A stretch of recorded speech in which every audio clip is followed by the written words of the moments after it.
Nous commençons avec les informations. Eh bien, une éruption encore assez forte, cette fois-ci au volcan Merapi, une éruption de plus. Il faut rappeler que c'est ainsi que s'est terminé le mois de novembre. Cette fois-ci, le 2 décembre, hier, le Merapi a connu une éruption assez forte. Ils assurent donc que ce volcan, ainsi que d'autres, ont montré une activité assez importante, eh bien le même volcan, le Kilauea aussi. Voici le rapport de l'IOS qui montre donc toute l'activité qui s'est également produite à cet endroit. Novembre, mois volcanique, puis décembre avec une activité persistante. Il faut se rappeler de ce volcan qui s'est manifesté en Éthiopie. Un 23 novembre où le volcan est resté endormi pendant 12 000 ans et le 23 novembre, il a provoqué cette énorme éruption. À l'époque, on avait déjà regardé ici, vous vous souvenez ? Nous mettons ici cette image satellite, eh bien, avec une sortie impressionnante du volcan. Voilà, nous voyons là, regardez l'image. La mer Rouge, c'est la mer Rouge, l'entrée de la mer Rouge, ici, c'est le golfe d'Oman. De ce côté, le golfe, la mer Rouge. Le voir ainsi, eh bien, c'est aussi une manière très intéressante. Et tout cela, la quantité de matière qui sort d'un volcan après 12 000 ans.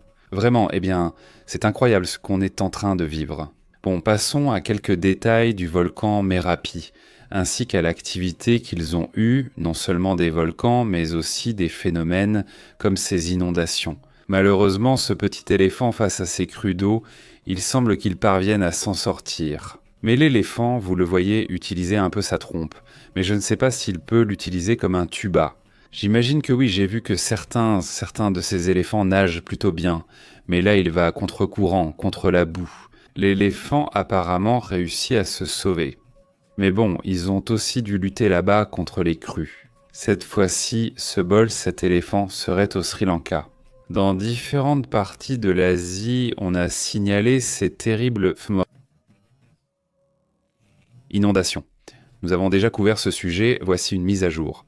Avant de passer au sujet du Venezuela et à d'autres sujets internationaux également, je voulais vous dire que dans le cadre de cette activité qui se déroule actuellement sur les volcans en général, pas seulement ce volcan dont nous parlions il y a un moment en Éthiopie. On a vécu avec les volcans, on a vécu avec les volcans en général. Il y avait en masse une coupe d'eau, Macao, c'est tout, non, ce n'est pas ça. Tyranthropos kate kate.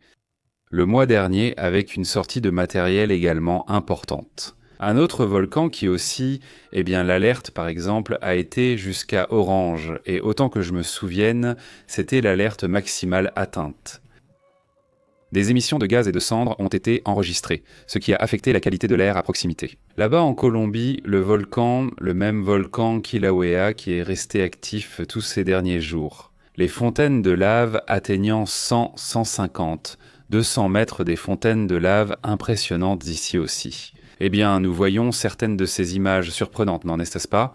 Cela fait aussi partie de l'activité. Eh bien, le volcan d'Islande, ce volcan avec le nom le plus étrange de l'univers, qui se trouve là-bas au sud, et d'Islande, un autre volcan qui a également attiré l'attention ces derniers jours. L'activité volcanique. Et des sites comme Quick comme Volcan Discovery ont eu beaucoup de travail ces derniers jours pour mettre de l'ordre parce qu'ils te donnent toutes les informations, tous les détails sur l'activité des volcans.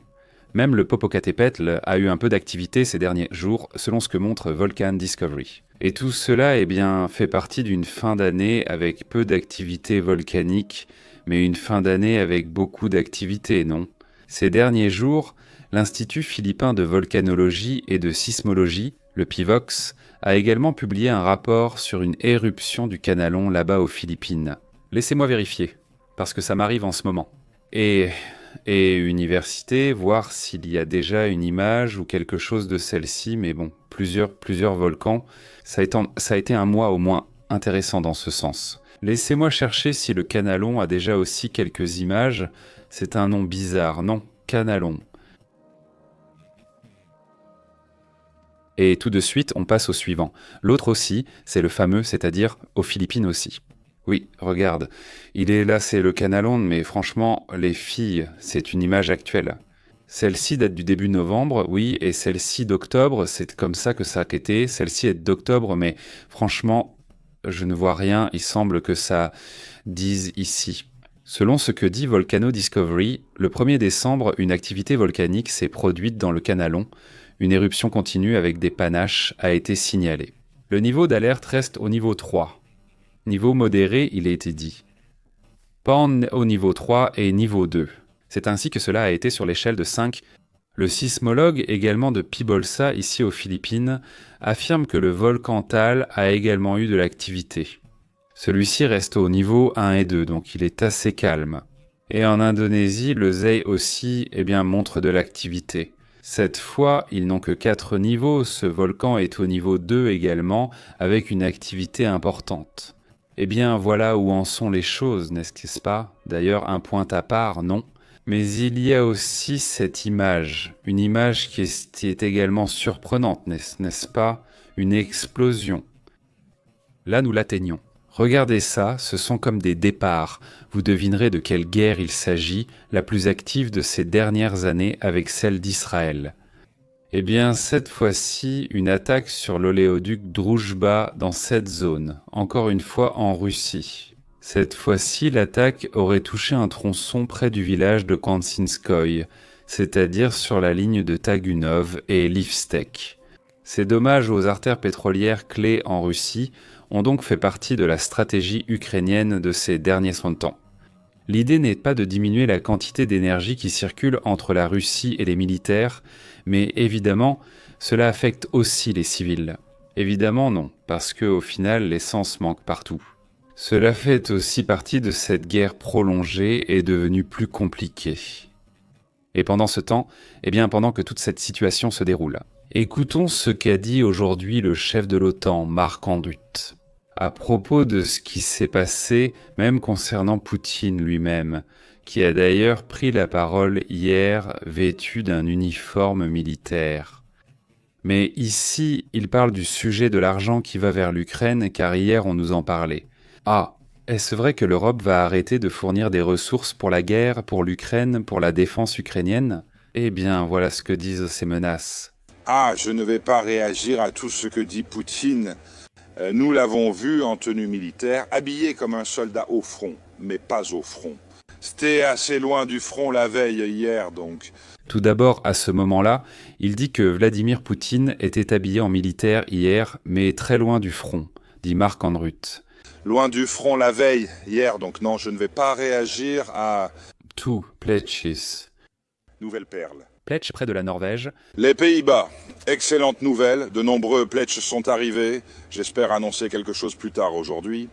Pletch se fait aujourd'hui. Là, il parle des annonces qu'il va faire pendant la journée et c'est à ce moment-là qu'il mentionne qu'il faut plus de dons. Il parle d'acheter plus d'armes offensives et défensives américaines via le pool dont il discute pour environ 1 milliard de dollars. Cela sert aussi à protéger les civils et les infrastructures civiles ukrainiennes. C'est en partie l'annonce d'aujourd'hui de l'OTAN, mais passons à la situation au Venezuela. Un mouvement devient de plus en plus évident, désormais vraiment militaire. Non. Nous évoquons un mouvement des États-Unis, un déploiement dont nous avons ici une idée approximative de son déroulement. Mais il y a aussi une annonce de la part de Donald Trump en ce moment. Donald Trump annonce que des attaques terrestres contre le Venezuela vont déjà commencer. Ce n'est plus une question de savoir si cela va arriver, mais plutôt que cela va arriver, cela va se produire, c'est imminent, affirme-t-il. Cela fait partie d'une stratégie, affirme la Maison-Blanche, anti-drogue. Le président a affirmé que ces opérations commenceront très bientôt, ce qui marquerait une escalade sans précédent dans la politique des États-Unis en Amérique latine, selon Trump. Et c'est bien, cela fait partie de ce que nous allons voir maintenant avec cette position et ces déploiements qui sont en cours. En ce moment, il y a des mouvements inhabituels par rapport aux dernières semaines. Oui, merci de regarder, mais l'intervention terrestre dont il parle sera la plus efficace. Nous savons où ils vivent et où ils sont, et nous allons commencer par là. Ceci est déjà mentionné, évoquant directement les cartels actifs, selon lui, au Venezuela. Le type de forces qui vont participer n'est pas précisé, ni combien, ni quand. Le message dit que les États-Unis sont prêts à agir militairement à l'intérieur du territoire étranger s'ils le jugent nécessaire pour arrêter le trafic de drogue, assure-t-il. Cet avertissement ne concerne pas uniquement le Venezuela et c'est un autre sujet qui déclenche des alertes dans d'autres pays d'Amérique latine. Le mouvement n'a pas lieu uniquement au Venezuela. Et cela, attention, parce que n'importe qui pourrait venir, le faire et les vendre dans notre pays, il s'expose à être attaqué, dit Donald Trump. Autrement dit, toute personne qui fabrique ce type de substance pourrait courir le risque d'être attaquée par les États-Unis. De Pax Sancionanas, selon ce qui ressort de ce mouvement, et il y a des mouvements inhabituels, très intéressants dans ce déploiement. La marine des États-Unis ne fait pas que maintenir sa présence navale dans le sud des Caraïbes. Évidemment tout près du Venezuela, mais cela se produit déjà. Une formation composée de destroyers équipés de missiles guidés qui seraient soutenus par des patrouilles avancées.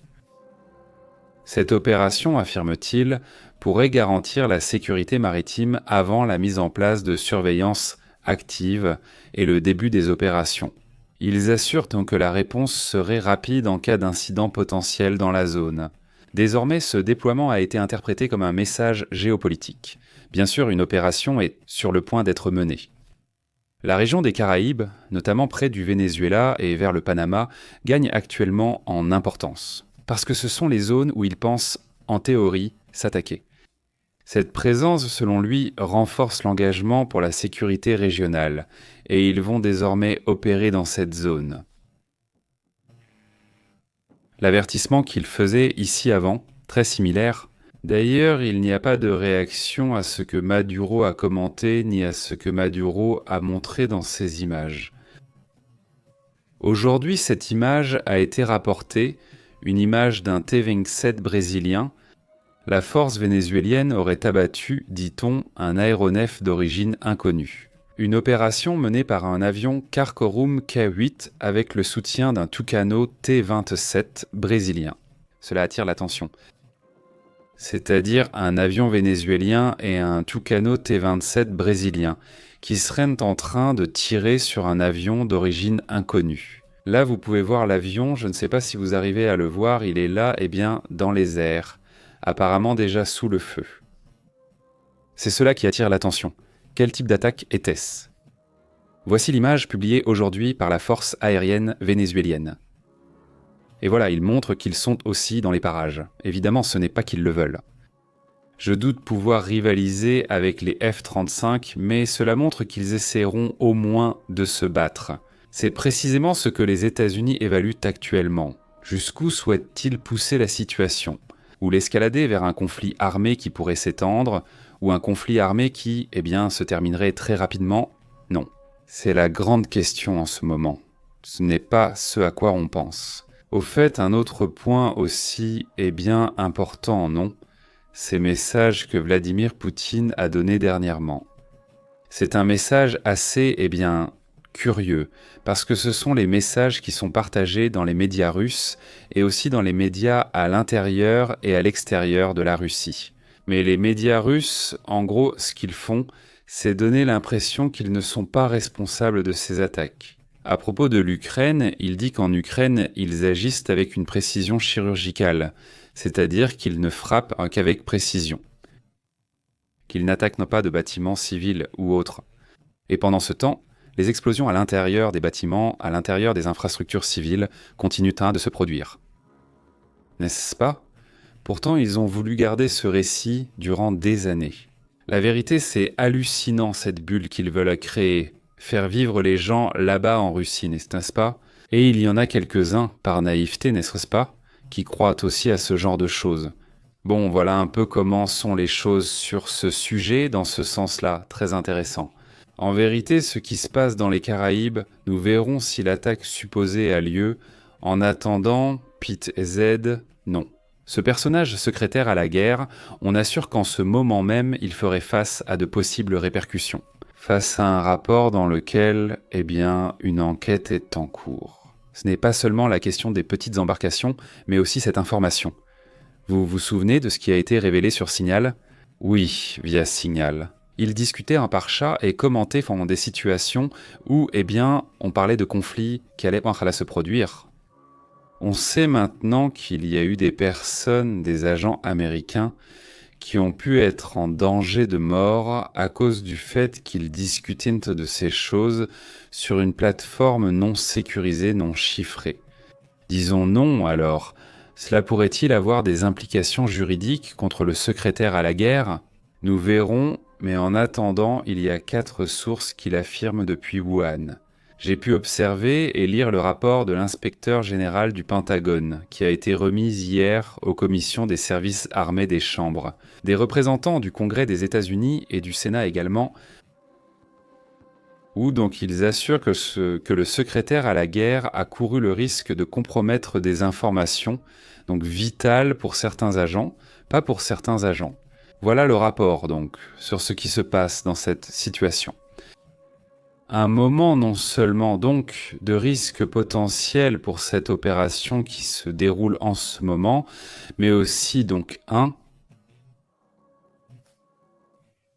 une nouvelle façon de faire de la politique qu'a adopté ce Pete Heston. Une approche médiatique à la manière de Donald Trump, n'est-ce pas? À la manière de Trump où tout se règle via des tweets ou via WhatsApp et ce genre de situation, n'est-ce pas? Cela aussi, il faut être attentif aux conséquences que cela pourrait avoir pour le secrétaire à la guerre, car elles pourraient être graves dans son cas. Non, abordons un autre sujet, d'autres thèmes importants. Allons-y donc.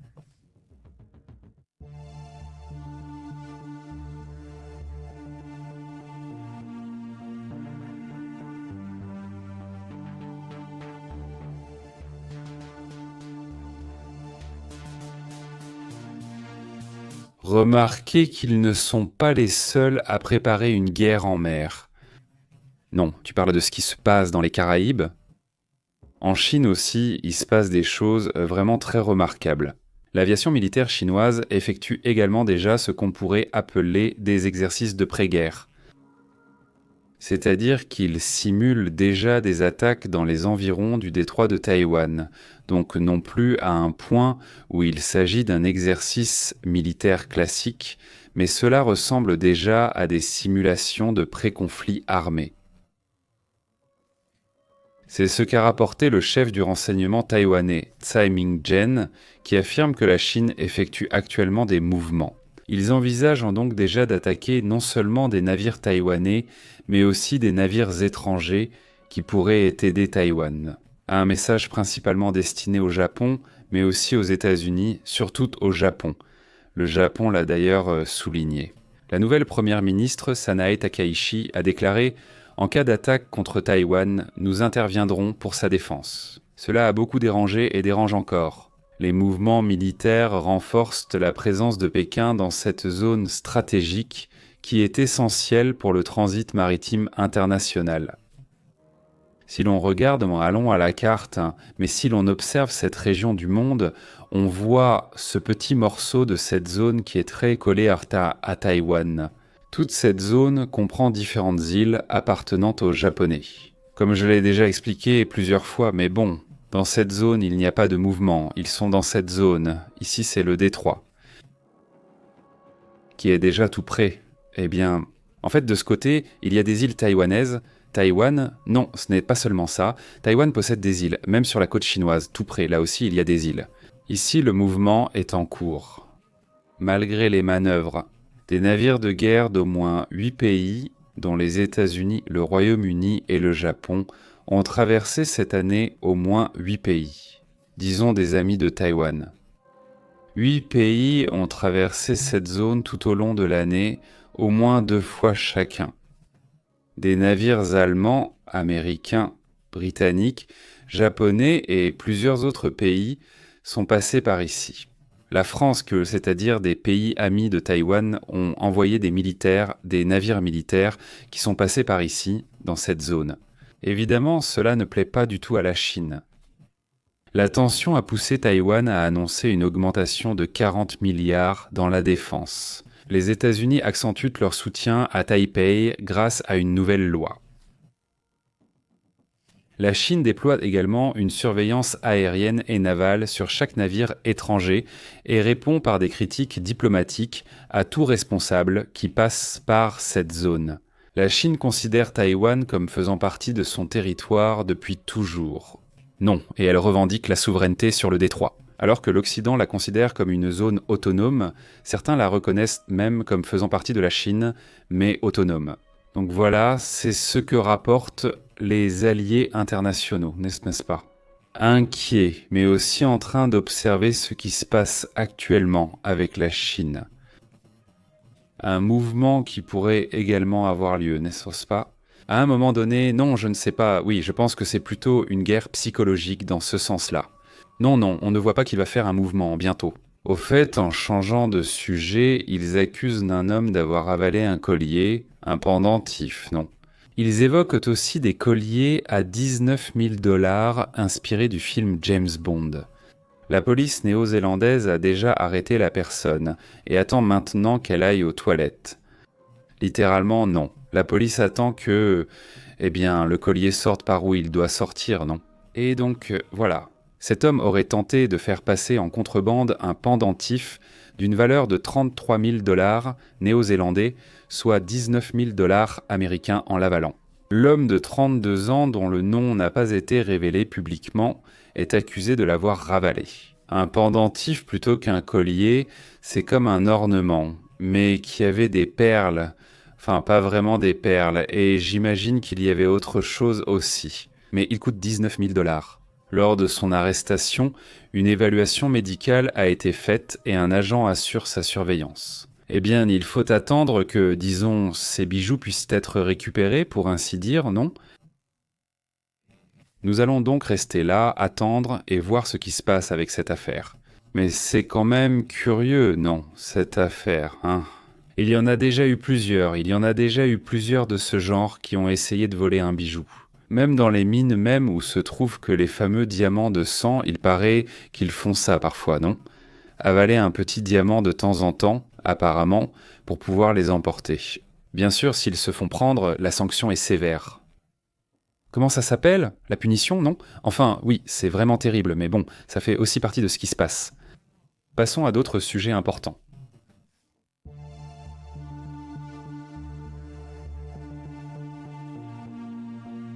Et il continue de changer de sujet. Il n'y a donc pas plus d'images de ce qui se passe avec ces chutes de neige, là-bas, vers le nord, aux États-Unis et au Canada, où l'on montre. Eh bien, cette fois-ci, il y a des gens qui s'amusent, n'est-ce pas? La tempête hivernale, hein. Avec des skis et des chevaux, c'est-à-dire qu'il n'y a pas de roues, ils ont des skis ou une sorte de traîneau spécial. Je ne sais pas comment appeler ça, mais c'est assez intéressant sur ce nom. Voilà, là on voit les mouvements, clairement, quelques fois par an, ces mouvements peuvent se produire. Face à cette tempête hivernale, certains s'amusent aussi. Un autre sujet, un autre thème aussi intéressant, c'est celui-ci. Cette image, voyons si nous pouvons la voir. C'est une journaliste là-bas dans la région, dans cette zone si disputée au nord, entre la Turquie, toute la partie kurde et toute cette zone. Ils ont eu des problèmes importants. Surtout en pensant qu'il n'y a pas vraiment beaucoup de liberté d'expression, pour ainsi dire. Évidemment, ils n'ont pas censuré cette journaliste en direct, c'est une reporter de la chaîne 8.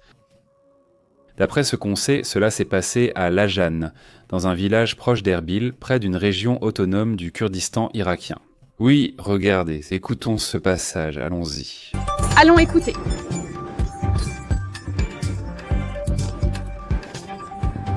À ce moment, ils lui retirent le micro, se disputent pour l'avoir et prennent la caméra au caméraman. Eh bien, ça fait partie, disons, de la situation. Cela s'est passé à Lajan, dans un village proche d'Erbal, la capitale de la région autonome du Kurdistan irakien. C'est la partie nord de l'Irak dans cette région, gouvernée par différents partis aux profondes rivalités, comme le Parti démocratique du Kurdistan, Parti démocratique du Kurdistan, ou l'Union patriotique du Kurdistan, Union patriotique du Kurdistan. Ces derniers jours, il y a eu des manifestations à Lajan, apparemment motivées par un mécontentement social lié aux services, c'est-à-dire au manque de services de base et aux tensions politiques locales. Les médias proches de l'Union patriotique du Kurdistan ont effectivement couvert les manifestations. Bien sûr, le PDK au pouvoir n'apprécie pas vraiment ce sujet, n'est-ce pas? Et maintenant, ils sont carrément allés leur retirer les caméras. C'est révélateur, ça fait partie de ce que vit cette région du monde.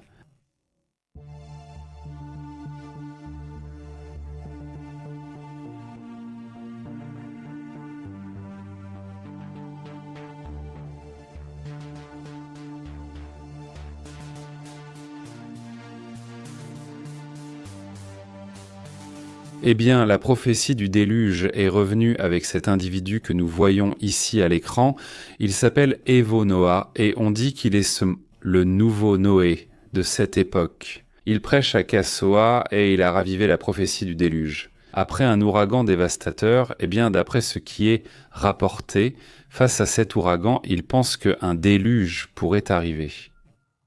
Oui, ce prédicateur du Ghana a causé ou a été en train de causer eh bien, beaucoup de bonnes images, qui même, eh bien, cette image. D'ailleurs, cette image en elle-même ne vient pas de là, mais elle a été partagée comme si c'était celle de ce monsieur. Attention, hein, ce n'est pas ça non plus. Je disais cette image, celle-ci, celle de ce bateau est aux États-Unis. Un autre personnage souhaite aussi en faire une. Une arche de Noé, non, mais je crois que celle-là est plutôt une sorte d'exposition. Oui, mais celle qu'il est en train de faire, lui, il construit une arche de Noé, c'est celle-ci. Regardez, elle est plus petite, la voilà, non? Le voilà, au-dessus de cette arche. Le fait est que cet individu est devenu viral. On a publié de nombreuses images, ainsi que beaucoup de fausses images. D'ailleurs, il faut le préciser, mais bon, c'est un prédicateur du Ghana qui n'est pas toujours habillé comme on le montre là. Dans celle-là, eh bien, il est habillé plus ou moins normalement. Mais sur cette image, eh bien, celle qui a le plus captivé, il porte un look très ancien, n'est-ce pas? En réalité, eh bien, l'image, eh bien, a été... Non, ce n'est pas vraiment comme ça, n'est-ce pas? Où il s'habille avec des t-shirts normaux, comme vous pouvez le voir sur cette image. Là, derrière lui, il y a la tentative, disons, de bateau, pour ainsi dire, de canoë, ou je ne sais pas comment l'appeler, un bateau. Bon, non, pas une canoë, non, évidemment pas, mais oui, un énorme bateau qui, eh bien, chercherait à faire revivre l'ancien présage. Et donc, évidemment, il attend un grand déluge, n'est-ce pas? Il l'attend avant le 25 décembre 2025. Donc, il va bientôt se rendre compte s'il va pleuvoir ou non. Comme il le dit, cette arche, en gros, il dit que c'était une vision divine et que, donc...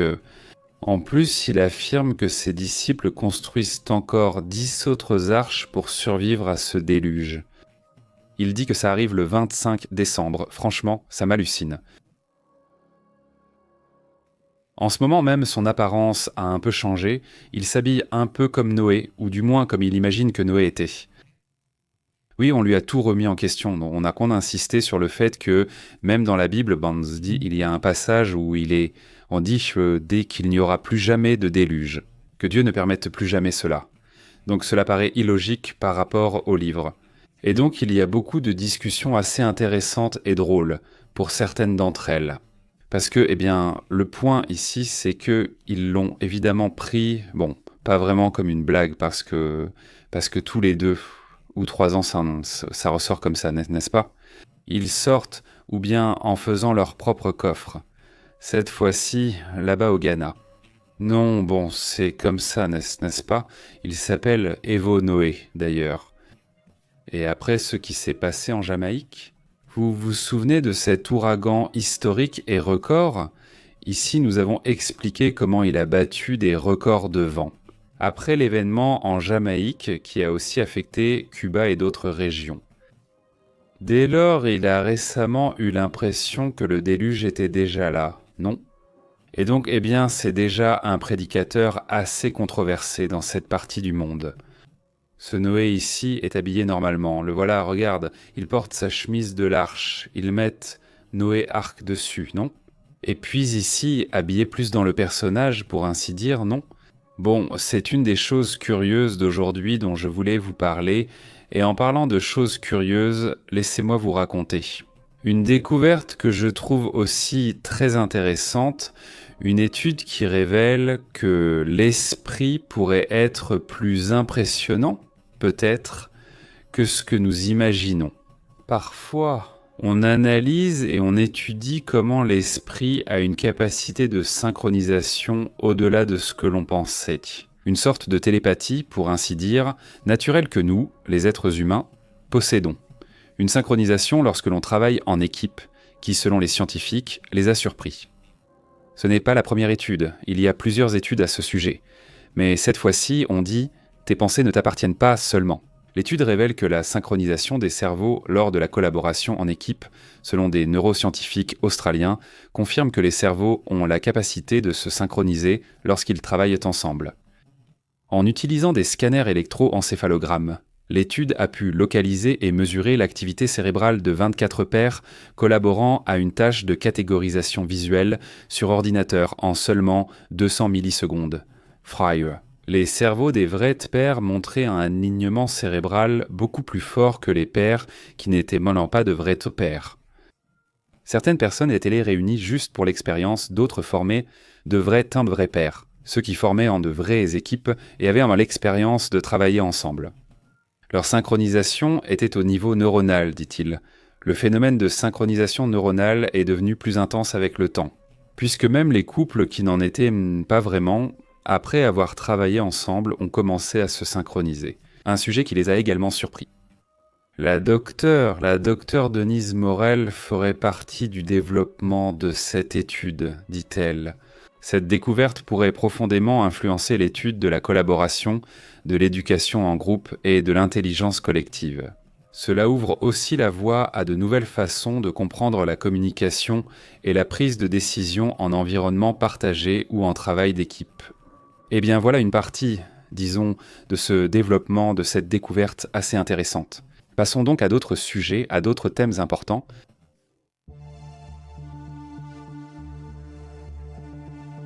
En changeant de sujet, et face à la possibilité que quelqu'un fasse un faux et ensuite diffuse de fausses informations, comme cela arrive tout le temps avec des personnes célèbres, des dirigeants, des chefs d'entreprise, etc., qui les font parler. Ils disent « tu dois investir dans ceci, tu dois investir dans cela ».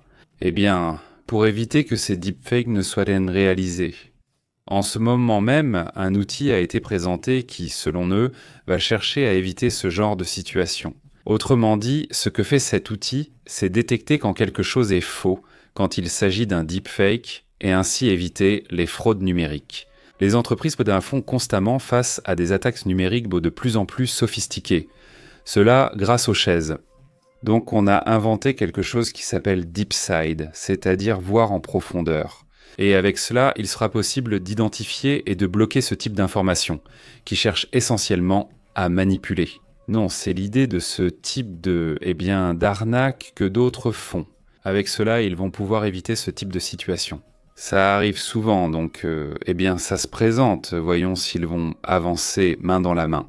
L'intelligence artificielle n'évolue pas. Seuls ces outils progressent pour prévenir la fraude, ce qui génère de l'anxiété. Une chose assez curieuse dans ce récent rapport d'Endeavor révèle que la région subit 40% de cyberattaques hebdomadaires de plus que la moyenne mondiale.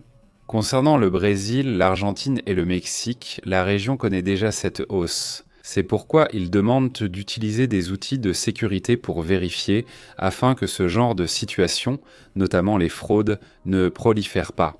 Abordons d'autres sujets importants. Merci beaucoup Francisco Ars. Comment va Roble? Aujourd'hui, parlons un peu de Cuba. Au fait, Adilson Tapatia Plus, ça va? Un salut à la communauté, merci pour tes propos intéressants. Tapatia, dit-il. Les femmes aussi synchronisent leurs hormones, sujet très intéressant. Salutations, Tapatia Adilson de Gigi José Zarate, comment vas-tu? Très bonne, dit-il. Je ne pense pas que cette arche résisterait à un déluge, en vérité non. Je ne crois même pas qu'elle tiendrait sous une pluie. Si tu ne le fais pas en catégorie, mais lui, bon sang, une pluie comme ça, mais en catégorie, ça ne te donne pas envie. Bon, passons à d'autres sujets importants.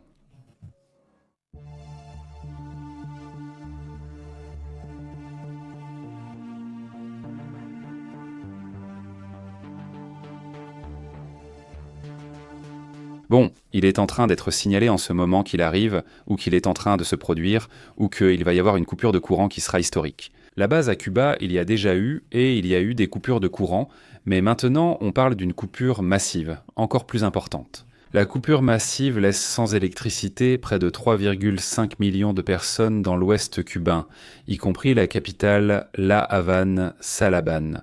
La panne du système électrique national s'est produite à 5 heures du matin et affecte les provinces de Pinar, Rio Artemisa, Pinar del Rio, Artemisa, Vallebeque et La Havane. Les causes ne sont pas communiquées, mais manifestement connues. Des experts indiquent en ce qu'il faudrait environ 10 milliards de dollars pour remettre le réseau électrique au minimum. L'économie cubaine est actuellement touchée, ayant chuté de 11% au cours des 5 dernières années, et les coupures quotidiennes se sont intensifiées. Selon le rapport, 59% du pays était sans électricité en même temps lundi de cette semaine, une panne de courant manifestement énorme. On s'attend à une semaine compliquée pour plusieurs régions de Cuba. Selon le ministère de l'Énergie et des Mines, 59% du pays était sans électricité en même temps lundi. C'est du moins ce qu'ils reconnaissent, même si l'on soupçonne que la coupure de courant était plus importante. Le problème, c'est que c'est quelque chose que l'on vit très souvent, vraiment très souvent.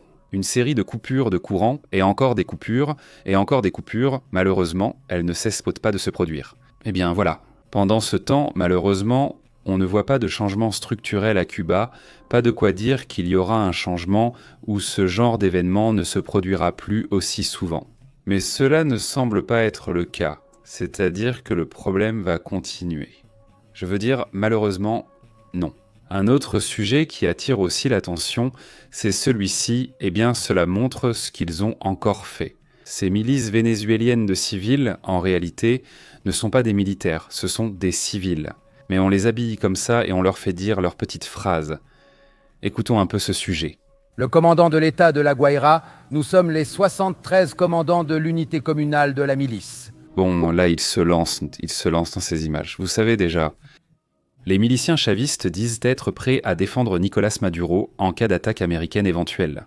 Ceci fait partie, disons, de ce que l'on vit dans cette forme si étrange d'agir du gouvernement vénézuélien, en montrant et en faisant dire beaucoup de choses à des civils, soi-disant entraînés, mais qui sont en réalité des miliciens civils, qui, dans un conflit, ne tiendraient pas longtemps. Sincèrement, malheureusement, si cela devait vraiment se produire de cette manière, cela pourrait évidemment entraîner de nombreuses pertes. Et cela pourrait arriver parce que, eh bien, d'après ce que l'on sait, d'après les rapports, l'attaque est imminente. Nous verrons donc, eh bien, ce qui arrive à ces personnes, n'est-ce pas ? Pendant ce temps, il y a aussi une annonce de la part des États-Unis. À ce sujet, le secrétaire d'État des États-Unis, Marco Rubio, commente et confirme essentiellement ce que l'on soupçonnait depuis un certain temps. Les États-Unis vont-ils faire un mouvement au Nigeria ? Cela est dû, et pas seulement au Nigeria, aux attaques visant spécifiquement les chrétiens. Mais soi-disant, ils vont opérer partout où la religion ou la croyance de quelqu'un est attaquée.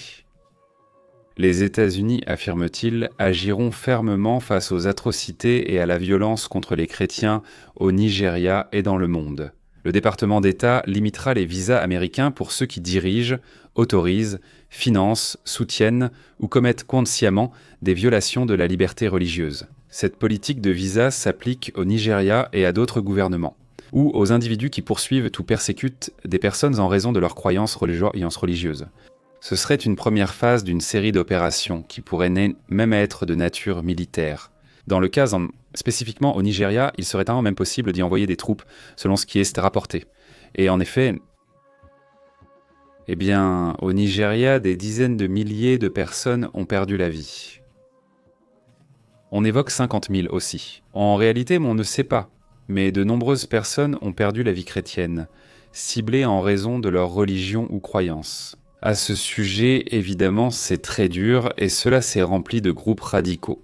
Cette région du monde, ce n'est pas seulement le Nigeria, je veux dire, cela va aussi jusqu'au Mozambique, voire encore plus au sud. Le problème ? Passons donc à d'autres sujets importants.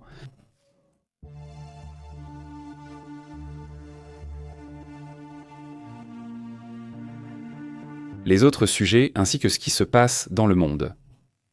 Bon, pour commencer, un autre des rapports que nous avons en attente concerne cette découverte.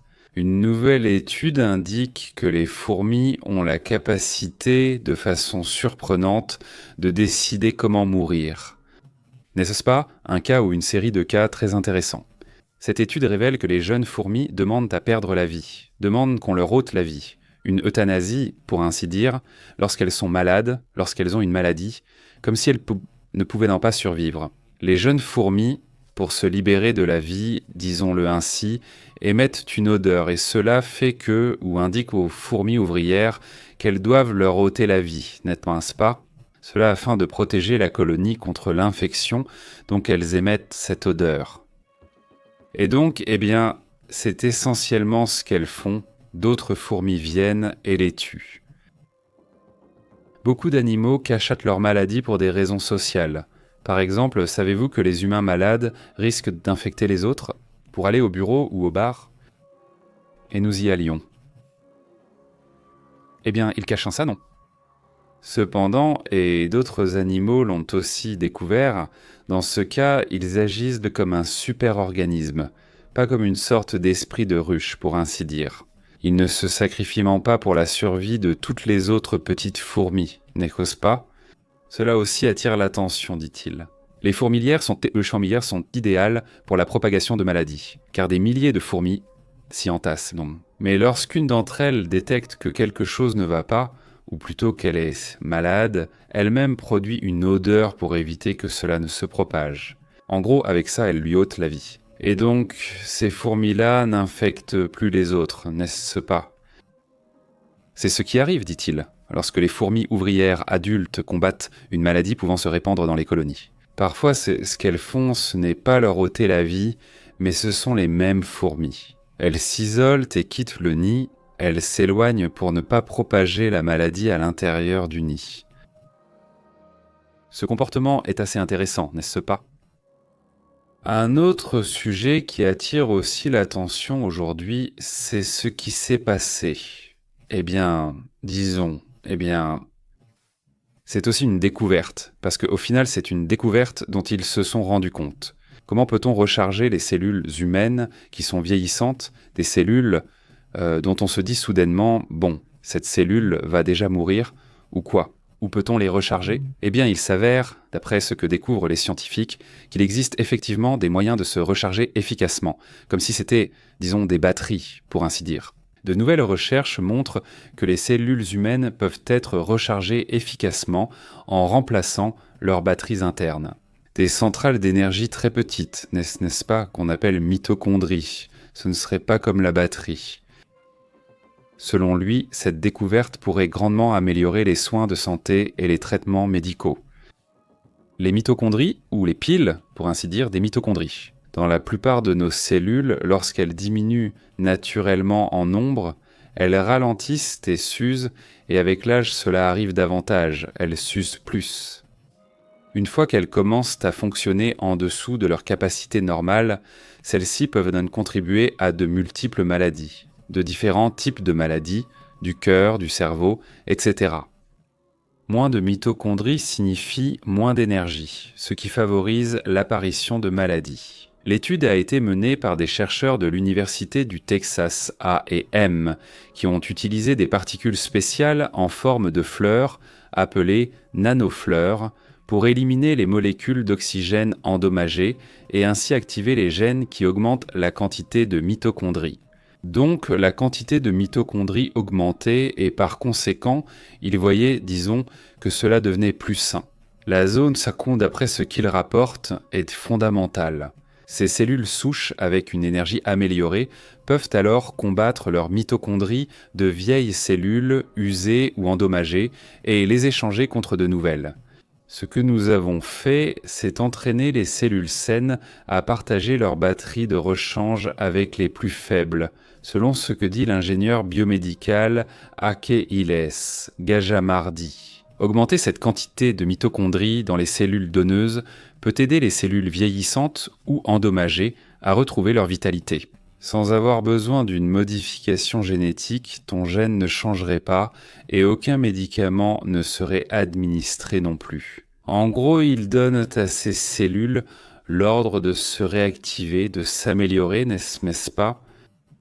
Et donc, même dans cette étude, ils ont montré cette image, regardez, c'est l'image où se produit ce qu'ils sont en train de commenter. Tu ne parles pas du moment de recharge des cellules.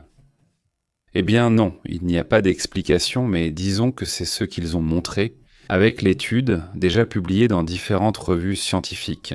En fait, sur la même page du département de génie biomédical de l'E-Texas A&M, c'est-à-dire de l'université Texas A&M du Texas aux États-Unis.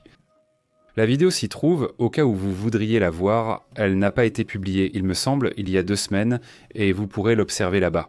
Une vidéo de quelques secondes. Mais bon, c'est intéressant et excitant qu'ils partagent ça tout à coup, non? Ils ne le font pas d'habitude. Allons-y, passons aux commentaires, on y va.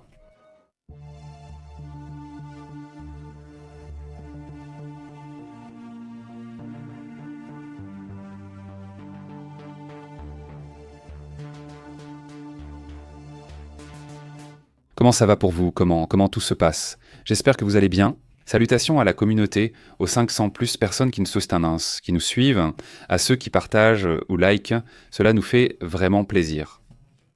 Comment vas-tu, Adil? Elles sont très bonnes, Marcella, comment vas-tu? Salutations. Très bien alors. Comment ça va? Comment vont les choses? Demande Raoul. Salutations de Lomas de Zamora, Argentine. Super, comment vas-tu? Salutations. Très bien. Dit Apatia, comment vas-tu? Salutations, je ne sais pas. Je ne sais pas si c'est en tant que donneur ou avec ses propres cellules. Parce qu'il y a des cellules qui sont celles qui donnent l'ordre d'augmenter ou d'améliorer les mitochondries. Et donc disons qu'elles commencent à apprendre aux autres comment le faire ou quelque chose comme ça. Donc, comme lui, l'idée est très intéressante ces derniers temps. Entre la bio, comme il l'appelle, la bio-ingénierie et la nanotechnologie. Et tout ce que tu veux, je veux dire, il y a beaucoup de découvertes qui s'accélèrent, mais il faut aussi qu'elles arrivent, qu'elles puissent être distribuées également. Comment vas-tu? Moski dit, courage Venezuela, salutations, alors comment vas-tu? Très bien Pablo, comment vas-tu? Salutations Hilda, enfin c'est arrivé à Maduro. Comment vas-tu Pablo? Salutations. Nous allons voir si ce mouvement que les États-Unis disent qu'ils vont faire, ils vont vraiment le réaliser. Non, mais évidemment, ils ont déjà beaucoup augmenté la mise. Donc j'imagine que quelque chose arrive, n'est-ce pas? Eh bien, j'imagine que si Jenny le dit, comment vas-tu? Salutations jusqu'en Floride, très bonjour. Au fait, nous allons passer tout de suite à une autre émission, nous allons parler de ce que dit le député américain Tim Borges. Tim Borges est un député des États-Unis qui a attiré beaucoup d'attention ces derniers temps en révélant une série d'informations sur les webs. Des choses qui lui ont été révélées par les militaires américains eux-mêmes. Un député qui parle ouvertement de ce qu'on lui a dit qu'il y a sous l'eau, c'est vraiment fou. Nous allons aussi parler d'une déclassification en cours, c'est déjà classé depuis un moment. Et parce qu'au fil du temps, il y a eu une déclassification de l'utilisation, disons, de certains êtres vivants comme espions, de la part de la CIA. Nous en parlerons brièvement et discuterons d'une mise à jour et de l'avancement de l'Atlas. Si vous voulez passer, on sera sur la chaîne Frère Pépé Clips là-bas, si ça vous dit. J'ai déjà rechargé le café parce qu'on était tout à l'heure avec Gérèse, on était sur sa chaîne il y a peu, en train de discuter. On a passé presque 2 heures là-bas à parler de plusieurs sujets. Non, et j'ai déjà fini mon café. Donc je viens de le recharger pour discuter un moment ici avec vous. Dit Gonzalo. Salutations de Cochabamba, Bolivie. Comment vas-tu? Comment ça se passe là-bas? Il dit que la Bolivie parle. Allez-y, Venezuela libre. Qu'est-ce qui est étrange? Comment leur donne-t-on des ordres? La science ne l'expliquera plus ou ils ne le diront plus, non. Mais d'emblée, voici l'explication pour mentir, non. Voyons, si nous pouvons, c'est là. Le biomédical, l'un des responsables, a déjà été envoyé à l'université du Texas. Au moins, il s'appelle Achilles, ici Hiles, plutôt Gajaroir, où ils sont vraiment curieux. Son nom est Docteur. Et bon, ce qu'il explique essentiellement, il dit. Ils indiquent qu'environ 2 fois plus de mitochondries que prévu ont été partagées. Selon les chercheurs, ces cellules musculaires lisses du cœur ont augmenté de 3 à 4 fois dans les cellules cardiaques exposées à une. C'est-à-dire, c'était une des cellules qui étaient exposées à la chimiothérapie, donc les cellules étaient endommagées, puis on leur ajoute ou on leur envoie ces cellules, disons, avec des mitochondries doubles, c'est-à-dire avec plus de batterie, pour ainsi dire. Alors, dans ces nouvelles cellules, avec une double énergie, c'est-à-dire avec une double charge d'énergie, avec une double mitochondrie, il dit ça. Ils ont commencé à augmenter les taux de survie des cellules traitées. Il dit qu'ils se sont nettement améliorés. C'est-à-dire que les cellules endommagées par la chimio ont été comme récupérées grâce à ces autres cellules avec le double de mitochondrie. Non, il dit. Les chercheurs suggèrent que cette approche pourrait être utilisée, par exemple, pour rajeunir des cellules n'importe où dans le corps, même près du cœur. Par exemple, pour des problèmes cardiovasculaires, par exemple, il dit directement, même jusqu'aux muscles. Pour les personnes atteintes de dystrophie musculaire, ce serait une transformation de vie. C'est-à-dire que là où il y a des cellules, la peau, le cœur, le muscle, avec cela, avec celles-ci, appelons-les ainsi, des cellules à double batterie. On ne leur transmet pas l'information sur la façon de le faire, et alors elles commencent à agir dans ce sens, n'est-ce pas ?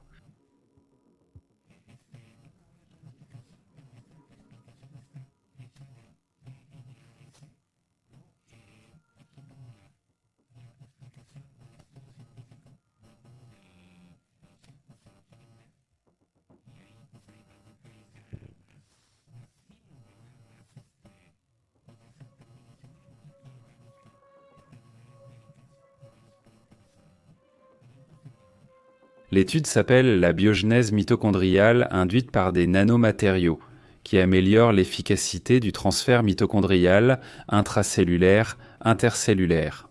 C'est le nom de l'étude, non ? Ici, il y a les auteurs, etc. Comment ça se passe ? Au cas où, c'est-à-dire si quelqu'un s'intéresse à ça, je trouvais intéressant d'en parler. Allons-y, allons par là, on y va tout de suite dans cette direction, je vous y attends. Pépé Clips, tais-toi par là, s'il te plaît. Et s'il le fait avec le champignon d'herbe, ce petit champignon, non. Un mélange entre le champignon radioactif et ces trucs-là. Eh bien super, merci beaucoup Tapatia, salutations à Angel et à toute la communauté. Patrick Constado, salutations, super, bon, allons-y. Eh bien je vous attends, n'est-ce pas ? Ainsi si vous voulez passer, allons de ce côté-là.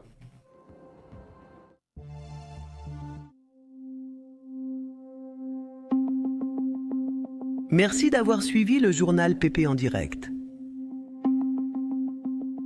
Où les événements de la planète Terre et les secrets de l'espace sont analysés comme nulle part ailleurs. Merci de vous être abonné.